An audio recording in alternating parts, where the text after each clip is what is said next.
quiero ahora presentar nuevamente, hemos tenido ya aquí el gusto de tener a la doctora Helen con confianza y en comunidad. Ella regresa el día de hoy. Helen Stankiewicz, no sé, así se dice, disculpen.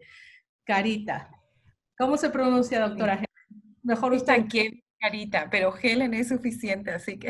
Doctora Helen, como la conocemos, que también muy amablemente regresa y también personalmente creo que es una persona muy querida y también es una joya en nuestra comunidad latina. Así que nuevamente le damos la bienvenida. Adelante, por favor. Muchísimas gracias y gracias por invitarme nuevamente. Es un honor siempre de estar aquí compartiendo con ustedes. Y antes de empezar, quiero invitarles a todos a que participen, a que hagan sus preguntas y también que den o compartan sus conocimientos con los que estamos aquí presentes. Hoy quiero hablarles más que nada de las vacunas. Ya habíamos hablado de las vacunas en muchos detalles anteriormente, hace unas semanas atrás, pero más que nada hablar de las vacunas que están circulando, que hemos recibido algunos de nosotros y las personas que compartieron en estos dos videos muy lindos. Y más que nada aclarar las dudas y tratar de aquellas personas que están dudando o teniendo preguntas acerca de las vacunas, de tratar de responder y si no tenemos las respuestas, por supuesto, buscar las respuestas y pasárselas en otro momento. El doctor Valenzuela y el doctor Pérez también están presentes, así que les pido que den su opinión en cualquier momento y que ayuden con las preguntas si hay alguna pregunta en especial. Ok, y más que nada la información, si podemos avanzar en la siguiente diapositiva. Los datos son públicos del CDC, del Departamento de Salud del Estado de Washington, que tiene también información en español, así que está disponible a la comunidad.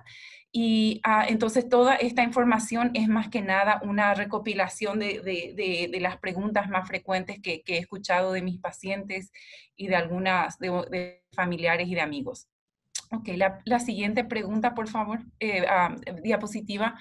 Y esto es un resumen, esta diapositiva es un resumen de lo que hablábamos anteriormente cuando había participado o cuando habíamos aprendido o discutido lo que era la fabricación de la vacuna en general. Y lo que yo había mencionado era que toda vacuna empieza con una idea que se estudia muy minuciosamente en el laboratorio, después se estudia en animales, y cuando se sabe que hay, o que da señales que es segura y que pueda ayudar a proteger en contra de una enfermedad específica o una infección específica, entonces es ahí cuando se prueba en los humanos, en participantes. Y teníamos estas diferentes fases, la fase 1, 2 y 3, que generalmente suelen durar unos cuantos años cada uno, por eso la duración o la elaboración o el descubrimiento de una vacuna dura de 15 a 20 años, pero que en el caso del COVID se pudieron hacer en forma como al mismo tiempo o más bien antes de que se termine una fase se pudieron empezar con la siguiente fase para poder acelerar todo el descubrimiento de las vacunas del coronavirus. Y es importante destacar que no se salteó ninguno de los pasos y de estas fases que se realizan o que son requeridas para las vacunas del coronavirus. Lo único que se hizo en estos casos, o en este caso, fue acelerar el proceso empezando con estas fases en forma casi acelerada, digamos, sin esperar esos 2 o 3 años, pero otra vez sin dejar de tener evaluación o muy específica y muy de todos estos organismos que estuvieron ayudando a la fabricación y elaboración de estas vacunas. Y para recordarles, esa fase 1 de la vacuna es cuando se testea o se prueba o se estudia la vacuna en unos pocos participantes, que en general son gente jóvenes, unas 20 a 100 personas. Y la pregunta principal es si la vacuna es segura. Y con las vacunas del COVID se esperaron unos pocos meses y ya cuando se tuvo esa respuesta de que la vacuna era segura, se pasó a la segunda fase donde se estudia la vacuna en unas 100 o más personas, y de ahí se espera otra vez unos 2 a 4 meses a tener esa respuesta de que si la vacuna sigue siendo segura y de que da alguna protección contra la enfermedad, cuando se pasa a esa fase 3, que es la que estamos escuchando y la que está abierta y la que todavía estamos estudiando. En esa fase 3, siempre la cantidad de participantes es mucho mayor. Son en estos casos, en las vacunas del coronavirus, son como unas 30.000 personas en cada uno de estos estudios. Entonces, un número muy grande en comparación a otros estudios de vacunas que tenemos hoy en día en nuestro calendario de vacuna. Así que es una magnitud, yo diría 5 a 10 veces más o mayor de lo que tenemos experiencia con nuestras otras vacunas que nos aplicamos. Y es importante destacar que en esta fase 3, otra vez, lo que uno más, aparte de seguir evaluando de que la vacuna es segura, lo que queremos ver es que también dé esa protección contra la enfermedad, en este caso del coronavirus. En casos en que se demuestre en una forma, en un estadio temprano, y vale recalcar que esta fase 3 generalmente duran de 2 a 3 años, pero si en unos 4 a 5 meses después de que se hayan iniciado esta fase 3 hay una señal o datos de que se vean que la vacuna es segura y de que protege contra la enfermedad, en los casos de pandemia o de desastres, como es en el del COVID, entonces la Federación que aprueba las drogas y los alimentos, la FDA, puede hacer una evaluación y puede aprobar estas vacunas en forma pueden dar una autorización de emergencia. Y vamos a hablar acerca de eso en un momento, ¿ok? Entonces, si pasamos a la siguiente fase,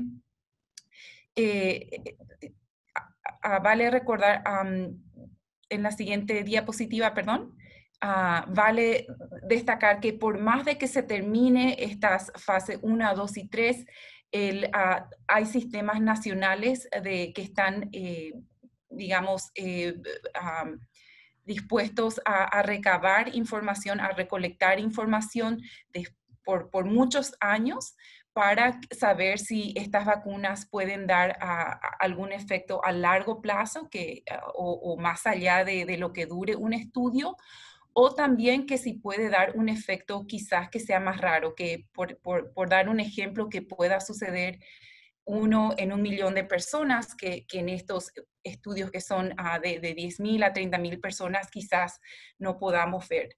Entonces, por eso hay estos sistemas del CDC, de la FDA, que están que están recabando datos acerca de la seguridad de las vacunas. Y hay estudios demostrando que en los 20 y pico años que está este sistema instalado, no hubieron como señales de que hubieron efectos que no se recolectaron al tiempo de hacer estudios en las vacunas. En la siguiente diapositiva, por favor.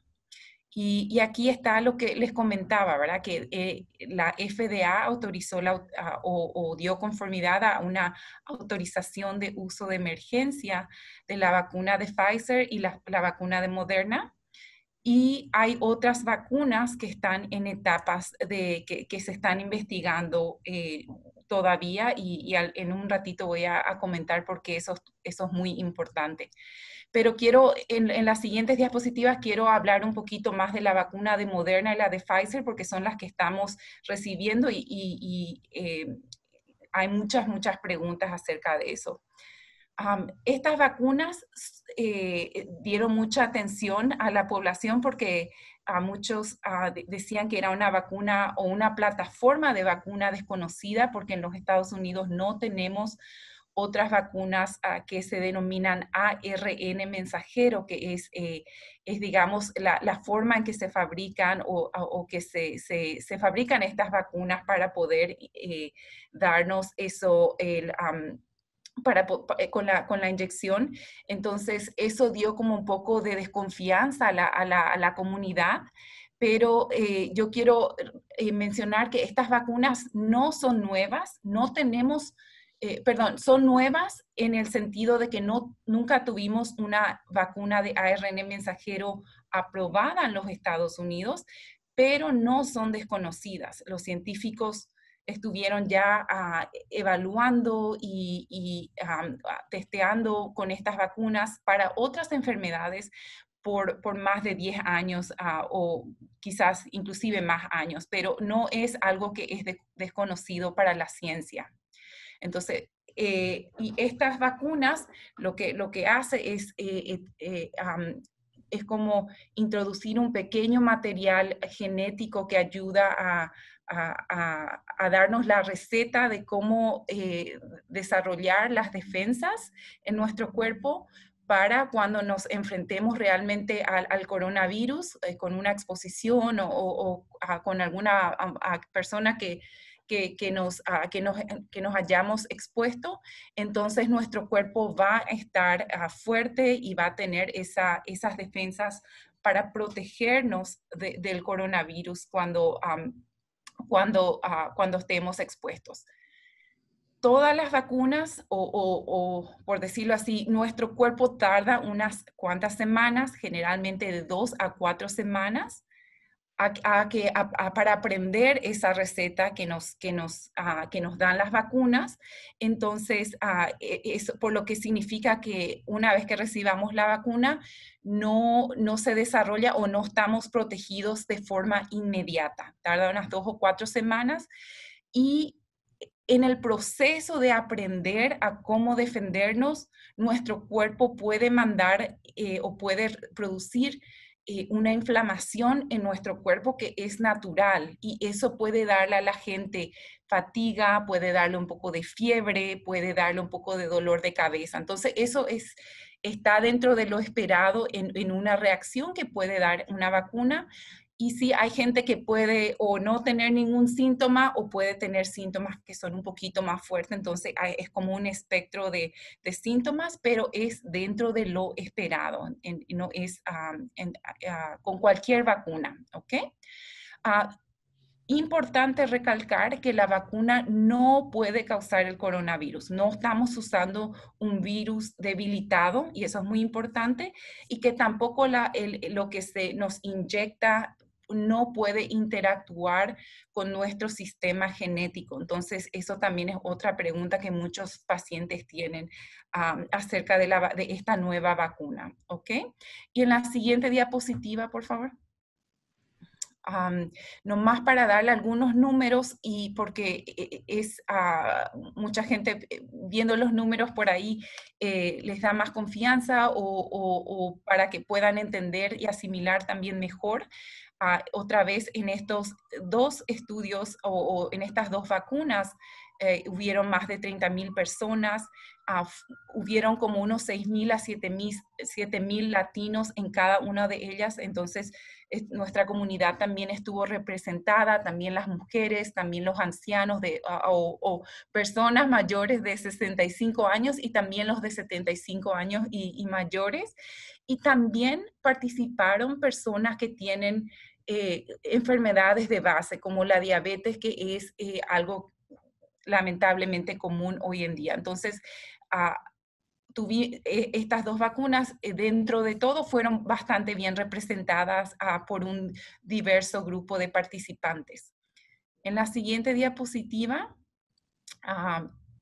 vemos que, y ya escuchamos los testimonios de las personas en los videos, entonces es exactamente lo que dice en esta diapositiva, que muchas de las personas desarrollaron un leve efecto adverso que duran como 1 a 3 días y generalmente ocurren en esos primeros 7 días de la vacunación. Entonces, y esto es importante mencionar que con todas las vacunas, generalmente los efectos que vemos de adversos de la vacuna ocurren en los primeros meses, 1 a 2 meses después de la vacunación. Entonces, eso también da un poco de tranquilidad para los que dicen, bueno, estamos dando la vacuna, pero no terminamos estos estudios de seguir a los pacientes o participantes por 2 años. Entonces, la mayoría de los efectos lo vemos generalmente inmediatamente o en el primer mes de vacunarse. En la siguiente perdón, en la siguiente diapositiva, podemos ver que la vacuna es aprobada la vacuna de Moderna es aprobada para las personas que son mayores de 18 años. Se requieren 2 dosis y con 4 semanas de intervalo.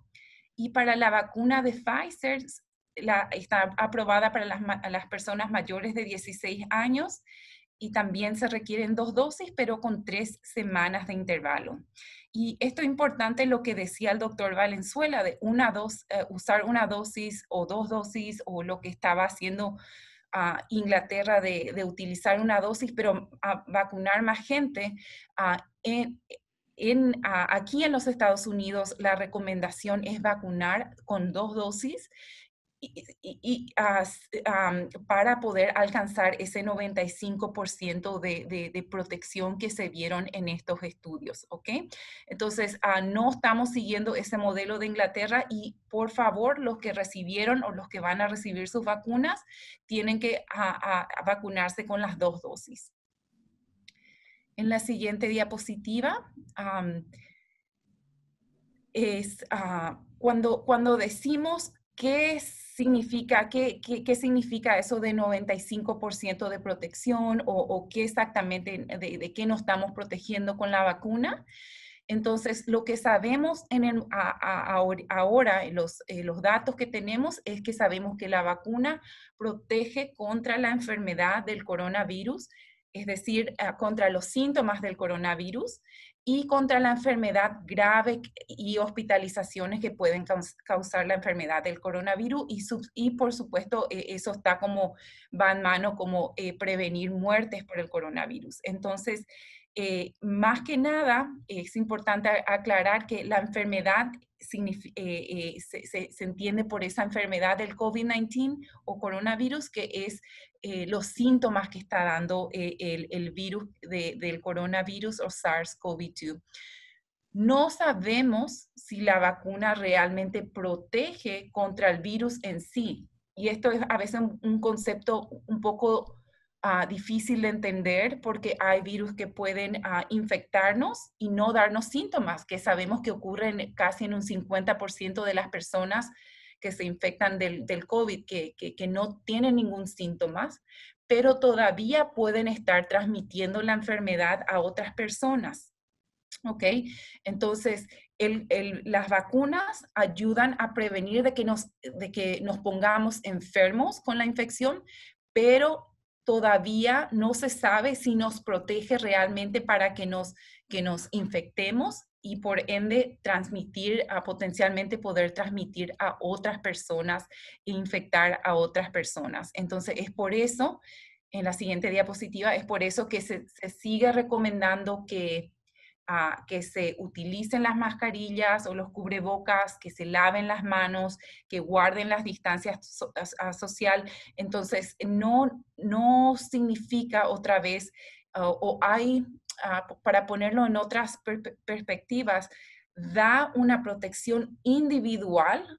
Si yo recibo la vacuna, a mí me protege de que me enferme gravemente con el COVID, pero no significa o todavía no sabemos si con la vacuna o por decirlo así, todavía no tenemos el efecto positivo en toda la comunidad de lo que puede ser la vacuna del coronavirus. Entonces, es más que nada una protección individual, pero se cree que cuando vacunemos a más personas, eso se va a alcanzar un efecto más positivo en toda la comunidad. Entonces, es por eso que sigan utilizando o que sigan las recomendaciones del Departamento de Salud, por más de que se hayan vacunado. En la siguiente diapositiva. Ok. También puedes avanzar unas cuantas, como 4 veces, porque son 4 líneas. Entonces, estamos esperando aprender con los siguientes meses. Otra vez, esta fase 3 de las vacunas se siguen o están abiertas y se siguen evaluando a esos participantes. Entonces, a medida que pase el tiempo, se va a saber o vamos a seguir aprendiendo si las vacunas van a proteger en contra de la infección o de la transmisión del virus entre las personas. Otra pregunta importante, que no sabemos cuánto dura esa protección, si dura 6 meses, 1 año, 10 años, no sabemos. Entonces, eso también vamos a aprender, y con eso vamos a aprender si necesitamos una dosis extra en el futuro, por ejemplo, que sucede con alguna de las otras vacunas, como la del tétanos, por ejemplo. Y también otras preguntas muy, muy importantes que no sabemos todavía, si los niños, si las personas embarazadas o las personas que tienen un sistema inmune que está deprimido, si también protegen en este 95% a estas personas también. Entonces, hay estudios que ya se están haciendo para evaluar algunas de estas preguntas, y algunas de las otras preguntas se van a saber a medida que se vacunen más gente y a medida que pase el tiempo en que monitoreemos a esos participantes que están en los diferentes estudios de las vacunas. Ok, en la siguiente diapositiva, esto es lo que hablaba el doctor Valenzuela. Nomás quiero mencionar muy brevemente. Hay 2 más, si podés avanzar, por favor. En la fase 1A, que es otra vez lo que está sucediendo ahora, en donde el personal de atención médica y los que están viviendo en estos establecimientos de cuidado de largo plazo son los que se están vacunando activamente. Y para recordarles, hay unas 500,000 personas en el estado de Washington en esta categoría o en esta fase 1A. Ahora, como dijo el doctor Valenzuela, ya ojalá que en estos días aprendamos o escuchemos más acerca de las personas que están en esa fase 1B, que son los trabajadores esenciales y los adultos de 75 años o mayores. Entonces, hay esperanza de que se va a empezar a vacunar también a ese grupo en unas próximas semanas, y ya después de eso el grupo de la fase 1C, que son personas que tienen enfermedades crónicas o otros trabajadores esenciales que no califican en la fase 1B, o personas que son de 65 a 74 años. Entonces, ellos van a estar recibiendo sus vacunas en unas cuantas semanas más, pero se está trabajando incansablemente para poder lograr y vacunar a las personas. Y eso me recuerda a algo que estuvimos mencionando anteriormente, ¿verdad? Que no es solamente llegar a esa fase 1, 2, 3, lo que sigue y lo que se tiene que hacer para poder fabricar las vacunas, distribuir, para que lleguen al servicio, al Departamento de Salud, a las clínicas y eventualmente a nuestros brazos. Entonces, es una organización muy importante e inmensa, y requiere de mucha colaboración con mucha gente, y lleva tiempo, dinero y mucha organización. En la siguiente diapositiva, por favor. Esto es algo que había encontrado del estado, de la página del Departamento de Salud de Washington, que fue publicado el día de ayer, donde decían que aproximadamente se habían recibido como unas 350,000 vacunas en total, con la de Pfizer y Moderna, y como aproximadamente el 20% se ha distribuido en esos que están en la fase 1A. Y otra vez, esto hace que resalta la logística que hay detrás de coordinar a que estas vacunas lleguen a la población. Si podemos avanzar en la siguiente diapositiva, por favor.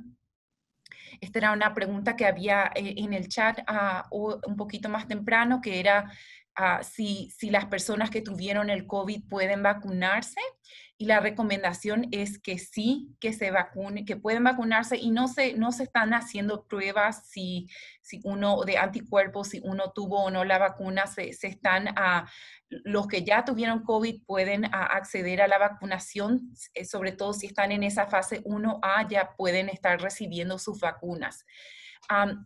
En el comité asesor y en el CDC habían mencionado un plazo de 90 días o esperar 90 días después de tener la infección para recibir la vacuna.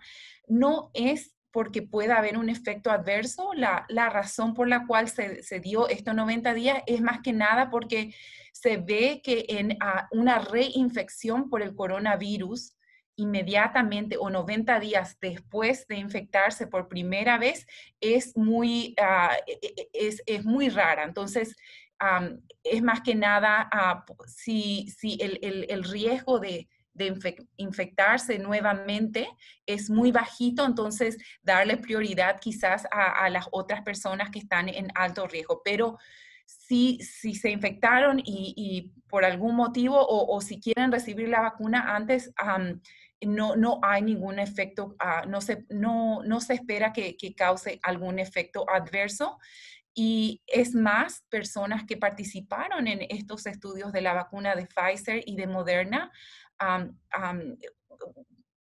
que tuvieron COVID y recibieron la vacuna, no desarrollaron ningún efecto adverso en estos participantes. Pueden ver ahí los números, casi en 1,000 personas no se hubieron efectos, así que pueden vacunarse con tranquilidad también.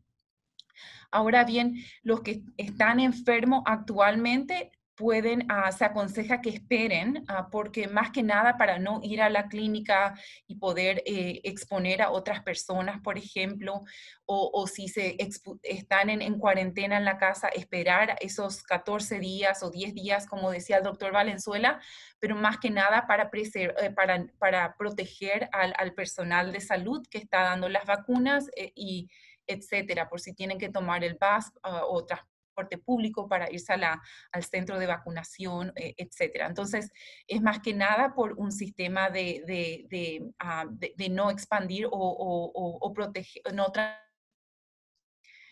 La siguiente diapositiva, por favor. Para las personas, las mujeres que están embarazadas o que están amamantando o que piensan embarazarse en los siguientes meses, se aconseja que pueden recibir la vacuna.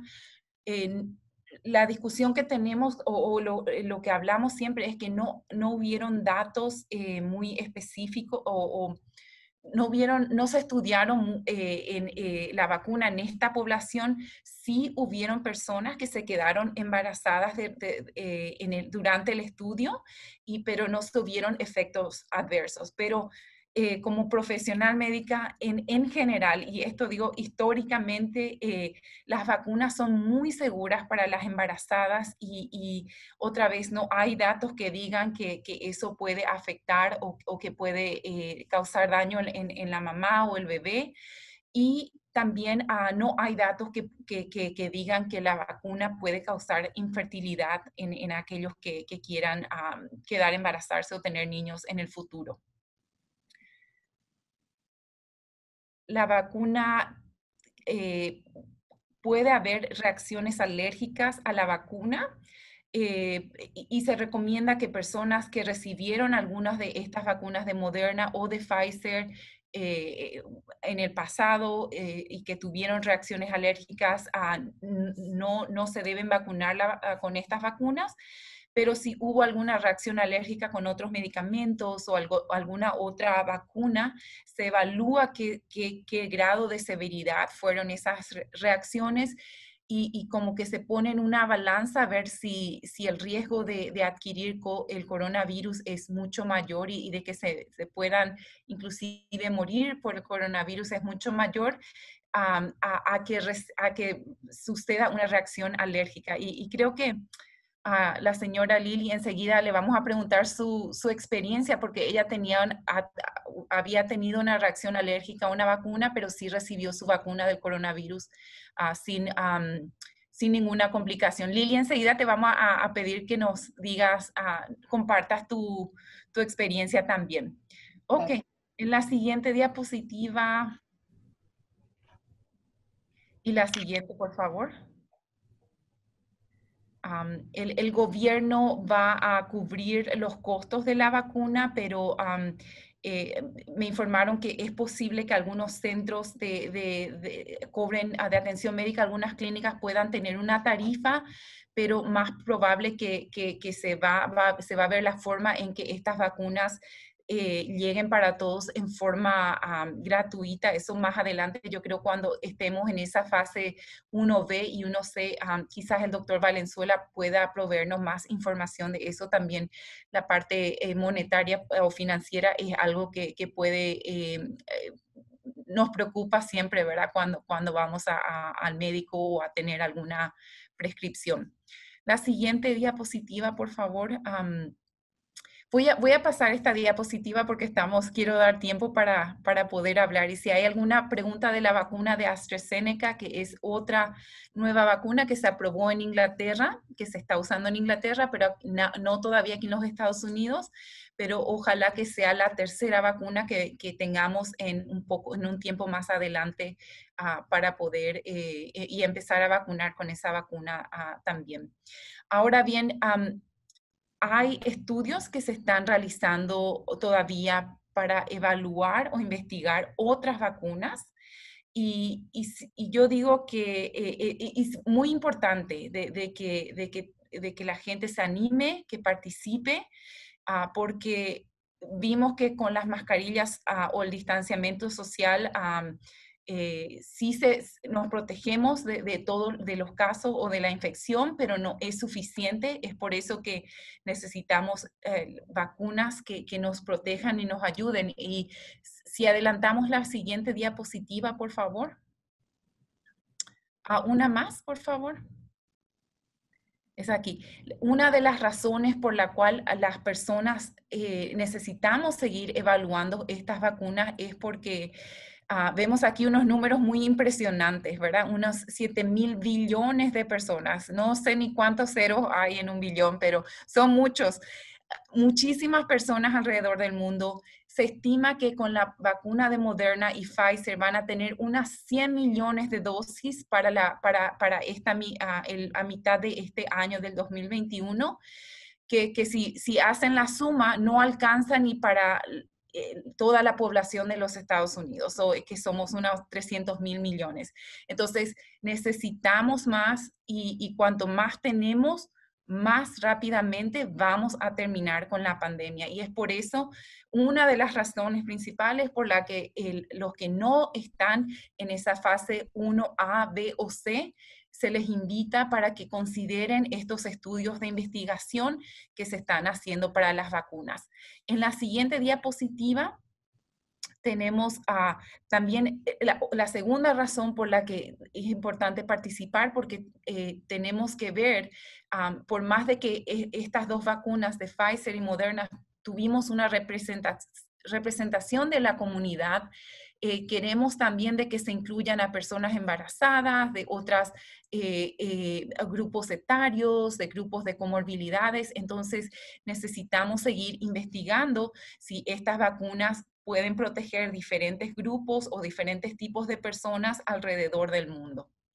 Y en la siguiente diapositiva, otra vez hay preguntas que no sabemos y que queremos saber, por ejemplo, si previene la infección, cuánto dura la protección, etcétera. Entonces, muchas preguntas. Por esa razón, entonces, tenemos que seguir evaluando estas vacunas. La siguiente diapositiva. Y con eso es todo. Si podemos pasar a la diapositiva que está un poquito más hacia atrás, nomás quiero dejar la información de nuestro centro aquí de la Universidad de Washington para las personas que quisieran ser voluntarios en la vacuna de Novavax, que es una vacuna que utiliza una misma plataforma como la vacuna de la hepatitis B y del HPV. Entonces, es otro tipo de forma o de plataforma que se está utilizando para la vacunación y pueden contactarse conmigo también a ese número. No sé si dije que los Estados Unidos tiene 300 billones o millones, pero son 300 y algo millones, así que alguien dijo eso en el chat, así que me corrigen, por favor. Y con eso, no sé si hay tiempo para algunas preguntas o si el doctor Pérez, Berta también Lili quería compartir su experiencia también sobre la vacuna. Manuela. Sí, gracias, doctora Helen. Muchísimas gracias. Mucha información y muchas preguntas. Y queremos que, por favor, participen y hagan sus preguntas. Por aquí vamos a empezar con que parece que Lili nos va a compartir su experiencia. Adelante, Lili. ¿Sí, me escuchan? Sí, adelante. Sí, me llamo Lili González. Trabajo como educadora de diabetes aquí en el Hospital Memorial de Yakima. Durante este tiempo de la pandemia, también hemos estado colaborando en el hospital en otras áreas, desde lo que es la concientización en la comunidad de lo que es el COVID y ahora las vacunas, en el centro de llamadas de COVID, llamándole a las personas que han sido infectadas con COVID, también en el centro de traducción, traduciendo documentos que deben de ser exactos, a tiempo y urgentes. Yo viendo todo este caos de la pandemia, decidí ser una de las primeras que me vacunara, porque había ocasiones en que tenía que llamarles a familias enteras que habían sido infectadas. En otras ocasiones llamaba a la persona para decirle que tenía COVID y ya estaba en el hospital. Otras ocasiones, hoy fue un día de esos donde al paciente que llamé tiene 30 días en el hospital, acaba de pasar a la siguiente nivel, ya no está intubado, pero todavía está en estado crítico. Entonces, todo ese tipo de situaciones. En otras ocasiones me ha tocado que me llaman los parientes de algunos pacientes para decirme que el paciente ha fallecido. Entonces, la vacuna es una salvación, ¿verdad? Me puse la vacuna con muchos temores y mucho nerviosismo porque en el pasado yo tuve un shock anafiláctico después de haberme puesto una vacuna del flu. Nunca supe 100% si fue a causa de la vacuna del flu, pero fue, la vacuna me la puse como a las 5, el shock anafiláctico lo tuve en los próximos 60 minutos, pero antes de la vacuna yo me había comido un mango, entonces nunca supe si fue la vacuna en sí la que me provocó el shock anafiláctico. Aún con esa experiencia decidí ponerme la vacuna del COVID. Y la vacuna del COVID me la puse el 21 de diciembre, me esperé 30 minutos. Sentí más dolor con la vacuna del flu. Fue algo, yo creo que, no sé si fue sugestión, pero en las siguientes horas, 24, 48 horas, sentí un poco de escalofrío y cansancio y fue todo.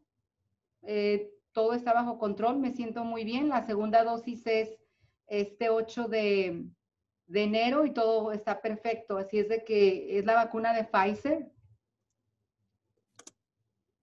Esa ha sido mi experiencia. Muchas gracias. Haciendo eco a lo que dijo la doctora Helen, yo creo que es súper importantísimo poner en una balanza los beneficios y los riesgos. Cuando yo me puse la vacuna había ya delante de 1,600 personas que se la habían puesto y absolutamente nadie había desarrollado efectos secundarios. Ahorita más o menos 1,300 empleados de nuestro hospital se la han puesto y todo está bajo control. Muchísimas gracias. Muchas gracias por compartir tu experiencia. Es muy importante escucharla para nosotros. Tenemos una pregunta de Mercedes. Adelante, Mercedes, por favor. Y estás Sí, ahí. buenas tardes, ¿me pueden escuchar? Y adelante. Sí, la pregunta era que para nosotros los que estamos trabajando en servicios sociales, ¿en qué fase entraríamos nosotros? Gracias. Cuando dice servicios sociales, ¿está trabajando en el hospital también? Estamos trabajando nosotros como navegadores en conjunción con salud pública. Oh, eso creo que sería fase 1A, es mi entender.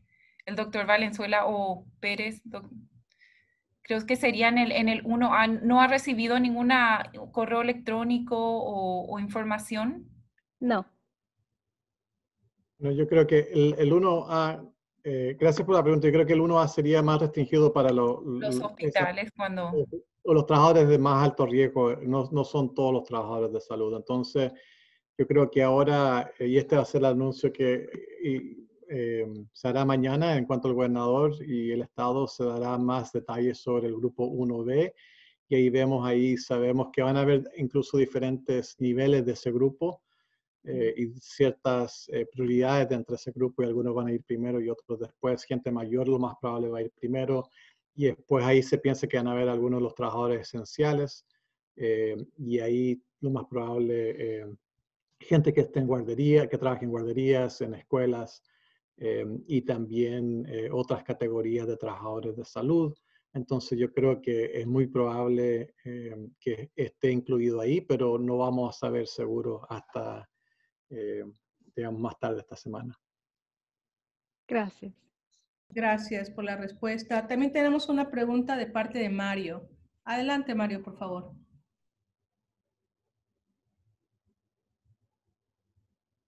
Y si Mario no está listo, tenemos una pregunta de Megan.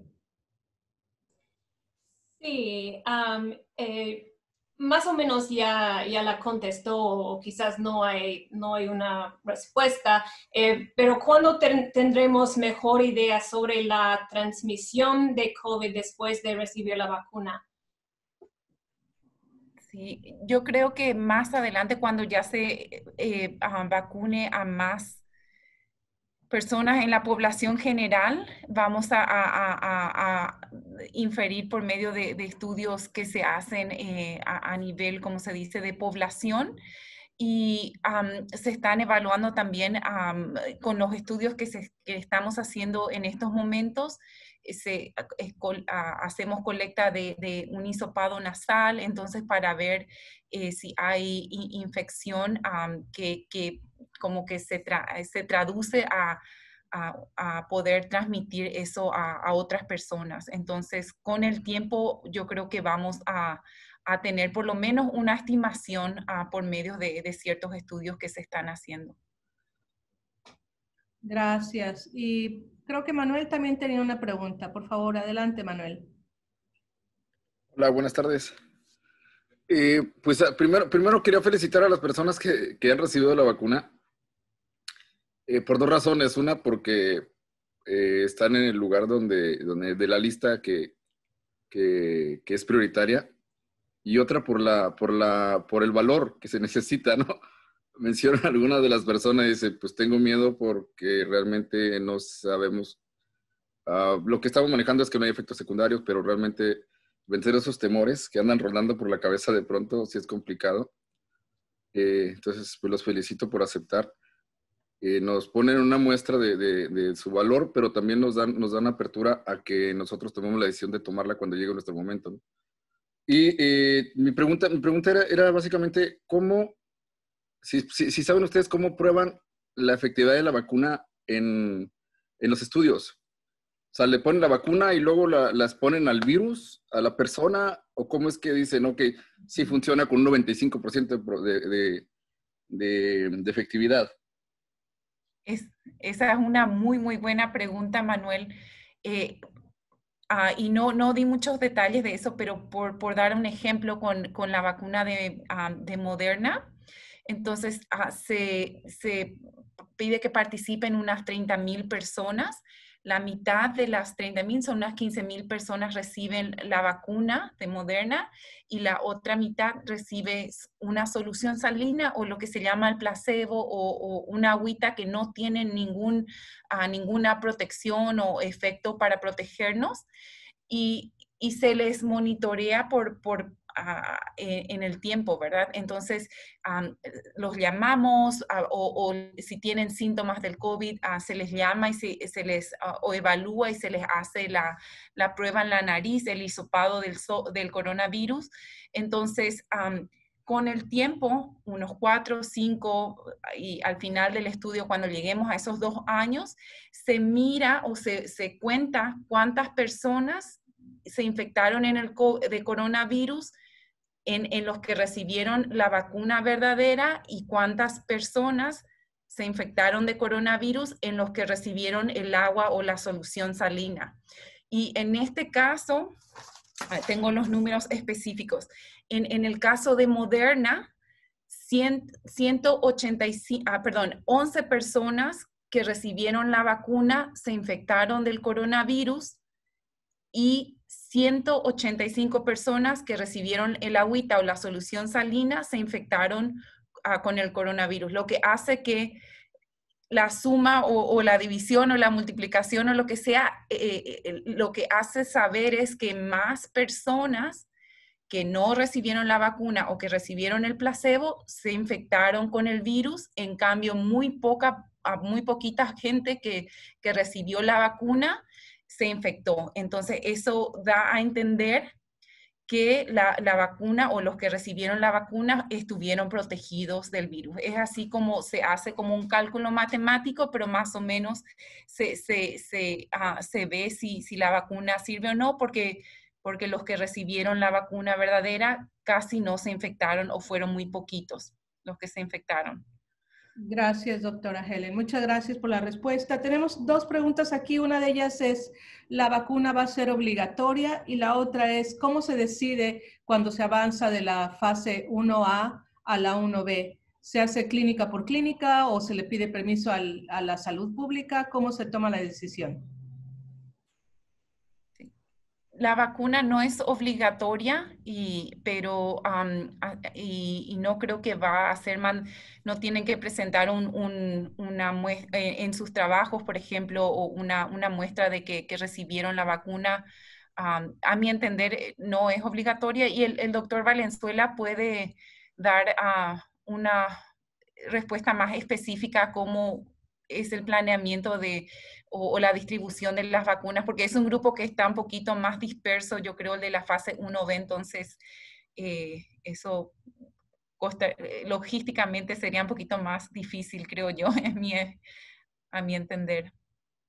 Sí, y ahora de nuevo, esos son, en cuanto a los diferentes fases y los grupos, ahora estamos en el 1A, y esto es algo que se va a anunciar mañana, pero se piensa que a mediados del mes aproximadamente se va a pensar que ya se ha vacunado una gran parte y ya no hay necesidad de mantener la vacuna solo para el grupo 1A y después se podrá entrar al segundo grupo. Eso es lo más probable. Y dentro del grupo 1B van a haber diferentes grupos. Entonces, lo más probable es que va a ser por un periodo de varias semanas por el primer grupo de 1B y después el segundo y el tercero. Y así va a ir avanzando hasta que se llegue a la población más en general, que va ya a demorar muchos más meses para hacer eso. Muchas gracias. Y también por ahí hay una pregunta, ¿qué tal pues estamos viendo que las vacunas son para mayores de 16, 18 años. ¿Qué tal para los niños? ¿Cuándo se espera que haya vacuna para niños? Ya se están empezando a probar, a hacer estudios de las vacunas en niños. Generalmente, como ya sabemos o tenemos datos que la vacuna en los adultos es segura, entonces generalmente requerirán un grupo mucho menor de participantes y ojalá con eso nos va a dar la posibilidad de tener esa respuesta más rápidamente en los siguientes meses. Gracias. Tenemos pregunta aquí también de parte de Elena del Centro de la Raza. Adelante, Elena, por favor.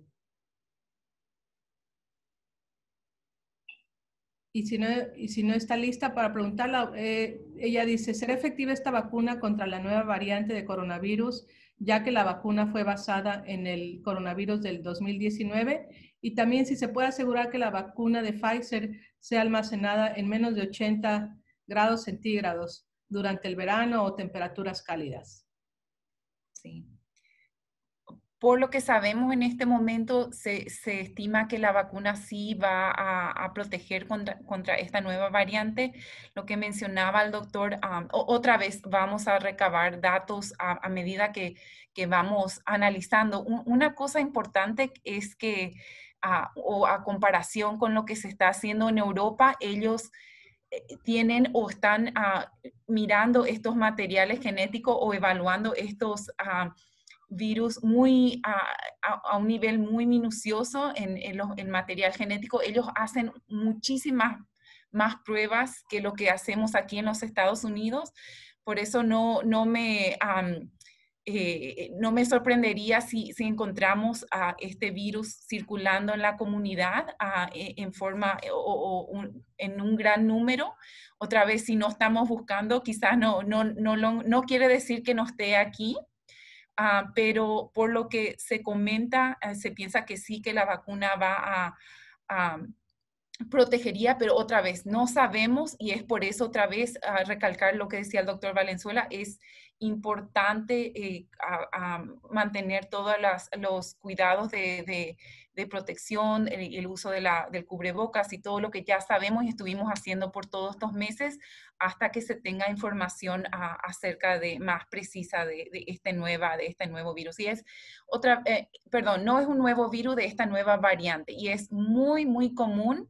Inclusive hay datos donde muestra que hubieron muchísimos tipos muchas variantes en lo que va en la epidemia, y es muy común y se observa muy comúnmente en los virus. Entonces no me sorprende, es esperado, y otra vez nueva información que se va a estar estudiando en las siguientes semanas y meses. Gracias. Y hay otra pregunta. ¿Ya hay antecedentes de una autorización de una vacuna de emergencia en Estados Unidos? Creería que la H1 de la influenza que hubo en el 2009-2010, yo no vivía aquí todavía, no estoy segura. No sé si el doctor Pérez o el doctor Valenzuela pueden asegurar. Creería que esa sería la otra autorización de emergencia que se hizo en la pandemia del 2009. No estamos seguros, creo. Yo no estoy muy segura aquí. Pero no recuerdo vacuna de emergencia o bajo autorización de emergencia en 2009. Fue la vacuna que había desarrollado, pero nada más que el virus fue más agresivo. Ok. Muy bien, muchas gracias. Y también hay una pregunta que sale bastante en la comunidad, sobre todo comunidades que son muy religiosas y que tienen ciertas creencias en ética. ¿Las vacunas tienen algún componente que esté hecho por células de fetos? ¿Qué les podemos decir? Una pregunta muy importante. La vacuna de Moderna y de Pfizer no tienen, son sintéticos, entonces no utilizan células que a veces se utilizan para desarrollar vacunas o medicamentos, que por decirlo así no se extraen de los fetos o de los pero que existen o que se cultivan en el laboratorio, pero que originalmente fueron recolectados de pacientes o de fetos, quizás sin tener todas las consideraciones éticas que tenemos hoy en día. Pero con estas dos vacunas son más que nada en forma sintética, entonces no hay no se utilizan esa forma de producir la vacuna. Muchas gracias. Pues quiero saber si alguien más tiene alguna otra pregunta para la doctora Helen o el doctor Valenzuela. También tenemos aquí al doctor Pérez, que nos había puesto en el chat invitándonos a su programa en la radio los miércoles para saber si de repente también nos puede dar esa información. Creo que Isabel levantó la mano. Bueno, adelante Isabel, por favor. Hola, buenas noches a todos. Feliz año. Bueno, miren, yo miré un post o algo así en Facebook que decía que se iban a obligar a los niños a ponerse la vacuna para poder entrar a la escuela, para poder regresar a la escuela. ¿Qué hay de cierto en eso? ¿Es solo rumor o toda esa mala información que la gente pone? Sí. La vacuna todavía es una buena pregunta. Por ahora, un rumor nomás, no hay información sobre eso porque este uso de autorización de emergencia no está aprobado para niños. Entonces, no tenemos una vacuna aprobada en forma de emergencia para niños en estos momentos. Y no creo que se obliguen, en el futuro se obliguen a las personas. Sería mi entender, pero otra vez, no hay, por ahora creo que más adelante cuando tengamos esos estudios en niños se verá cuáles serían las recomendaciones a nivel federal o de estado, ¿verdad? El doctor Pérez también quería dar su experiencia con la vacuna. Hasta mañana, me vacuno mañana. Mañana, ok. Nada más que entre mis compañeros en el hospital parece que están usando más que todo Pfizer y no escuché de ninguna persona que tuvo efecto secundario. En la clínica estamos usando Moderna, vacunando nosotros aquí trabajando y probablemente 3 a 4 de mis compañeros dice que dolor, poquito de malacia, fiebre, escalofríos, pero 2 o 3 días y se va. Yo creo mejor cuando hablamos de esto es decir a la gente que los efectos secundarios puedan pasar. No son raros, son comunes y anticipan que van a pasar. Si no pasan, excelente. Si pasan, ¿verdad? Pero es mucho, mucho menos que la enfermedad que yo tuve. Es horrible. Nunca quiero tenerlo jamás y por eso me vacuno mañana. Ya pasó 60 días y pues creo, entre todos mis compañeros dicen, ándale, me voy mañana, no voy a esperar hasta 90 completo. Muchísimas gracias y también muchas gracias y ya no hay ninguna otra pregunta para la doctora Helen. Nuevamente, qué bueno que haya regresado aquí a hablarnos sobre esto tan importante con tantas preguntas y tanta información tan buena. Vamos a darles seguimiento si quedó alguna pregunta sin contestar, pero pues hemos llegado al final de nuestra charla del día de hoy. Nuevamente invitarlos a que se suscriban al sitio web que tenemos aquí en la pantalla. Hay información en otros idiomas. También tenemos en Facebook Condado de King. Ustedes se pueden suscribir ahí para recibir información y también al blog de publicinsider.com. Y qué tal si le decimos a la doctora Helen nuevamente muchas gracias, doctor Valenzuela, también al doctor Pérez y también con su invitación a que nos conectemos al radio 1360. ¿A qué hora es el programa, doctor Pérez? Cada miércoles a las 11 por 1 hora. Bueno, pues ahí estaremos el día de mañana escuchándolo y obteniendo más información. Muchas gracias a todos por habernos acompañado el día de hoy y nos vemos la próxima semana. Hasta luego. Gracias. Hasta luego.